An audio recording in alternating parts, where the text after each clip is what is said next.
sa power genset natin, nakikabit ko na yung 4 na LED lights niya, dalawa sa taas, dalawa sa baba.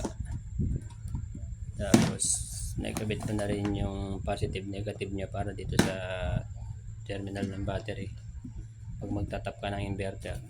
Tapos dito yung switch ng dalawang LED lights sa harap. Tapos itong dalawang LED lights sa taas, may sariling switch din siya dito sa kabila, para pagka gusto mong ito lang may ilaw, pwede. Pag itong dalawang sa harap lang, pwede. Kulang ko na lang dito yung yung USB na may voltmeter din, sa gitna ko lang lalagay siguro. Tapos itong isang niya, yung sa loob niya, wawiringan na lang. Tapos ito yung voltmeter na isa, lagay ko na lang dito siguro sa isa sa kabila, para kahit hindi gamitin yung USB port, pwedeng patayin, meron pa ring voltmeter para makita pa rin yung voltahe ng genset. Para kung gusto buksan yung sa USB port, pwede rin, para magkahiwalay. Tapos guys, lalagyan natin lahat ng fuse yan.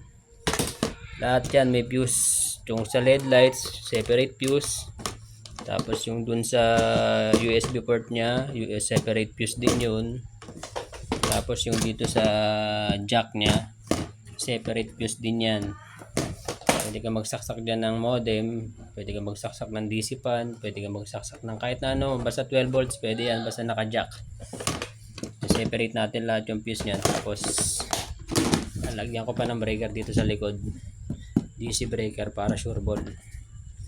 Ayan guys, update ako pagka natapos na yung battery, kasi tinatap balance ko pa yung battery, 3 days pa yun.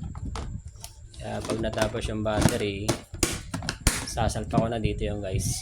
Okay guys, update na lang ako ulit pagka natapos na yung battery natin. Salamat!